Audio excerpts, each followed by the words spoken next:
আসসালামু আলাইকুম বন্ধুরা, কেমন আছেন সবাই? আজকে আমার গাছে টমেটো দিয়ে ছোটো মাছ রান্না করব। ছোটো মাছগুলো মা পাঠিয়েছে, কেটে ধুয়ে পাঠিয়েছিল। ছোটো বাচ্চা নিয়ে ছোটো মাছ কাটা অনেক কষ্টকর, তাই মাই সেই কাজটা করে দেয় আলহামদুলিল্লাহ। তো এই যে আমি ছোটো মাছ রান্না করছি। ছোটো মাছ রান্না করার জন্য আমি আলু কেটে নিয়েছি, আর কাঁচা টমেটো, পাকা টমেটো সবগুলো কেটে নিয়েছি। কাঁচা টমেটো দিয়ে ছোটো মাছ টক টক লাগবে, অনেক মজা লাগবে। রোজা রেখে কোনো খাবারই খেতে পারছি না। তারপর এখানে অনেকগুলো পেঁয়াজ দিয়ে দিব। পেঁয়াজ যত বেশি দেওয়া হবে তত ছোটো মাছ মজা লাগবে। পেঁয়াজের দাম কম, একটু বেশি করেই দিয়ে দিলাম।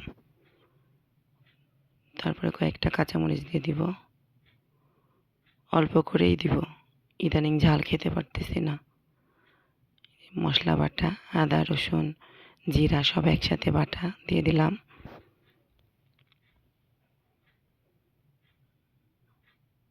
হলুদ গুঁড়া, লবণ এগুলো দিয়ে দিব, দিয়ে চটকে মেখে নিব। অনেক সুন্দর করে মেখে ফেলবো। মাখানোটা ভালো হলেই মাছ রান্নাটা স্বাদ হবে। আপনারা যারা মুখে স্বাদ পাচ্ছেন না রোজা রেখে, তারা এরকম কাঁচা টমেটো দিয়ে টক টক করে ছোটো মাছ রান্না করে খেয়ে দেখতে পারেন। জিভের স্বাদ ফিরে আসবে। অনেক মজা হয়েছে তরকারিটা, ভোর রাতে খাবো। এই যে দেখেন, আমি খুব সুন্দর করে ডলে মাখিয়ে নিচ্ছি। মরিচগুলো থেতলে যাবে, তাহলে সবগুলোর মধ্যে ঝাল ঢুকবে।